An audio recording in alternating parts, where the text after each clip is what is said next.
Véronique Peltzer, je vous trouve là sur le salon Intervin à Vienne 2024.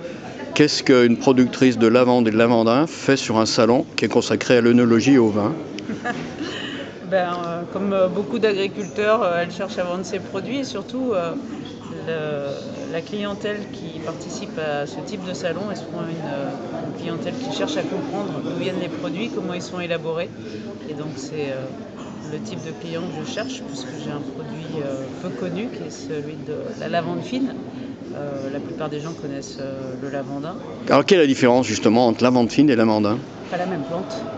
Comme pour les cépages, un chardonnay, c'est pas un syrah ou un grenache.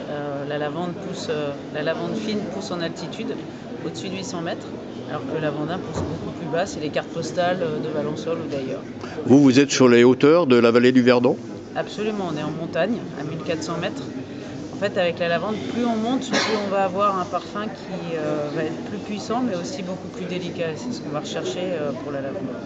Alors aujourd'hui, les gens qui viennent goûter du vin, non seulement il y a un aspect gustatif dans la bouche, mais on débute par humer, par sentir.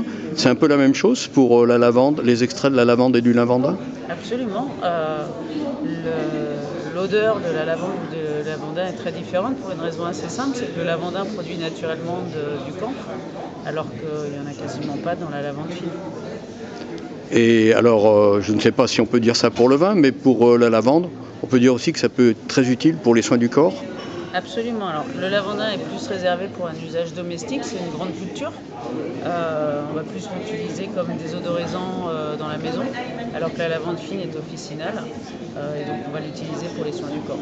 Est-ce qu'on peut dire aujourd'hui, au moment où on parle de difficultés dans le monde agricole, que la lavande et le lavandin rendent ceux qui la cultivent heureux? Ce sont des agriculteurs heureux ou pas? Ou quelles sont les difficultés en quelque sorte en contrepoint? Il y a un gros problème sur le marché du lavandin actuellement, puisqu'il y a une surproduction, notamment qui vient de pays de l'Est, où il y a une concurrence, on ne va pas dire déloyale parce que c'est pas le bon terme, mais en tous les cas en termes de prix. Et donc le marché du lavandin aujourd'hui est vraiment en difficulté.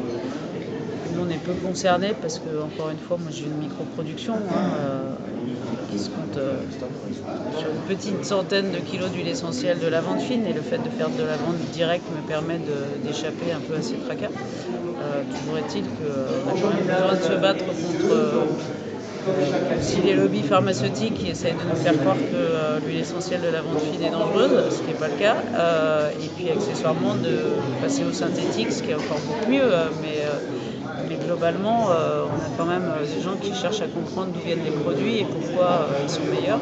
Et le naturel, sauf erreur de ma part, pour l'instant, reste bien meilleur que le chimique ou le transformé.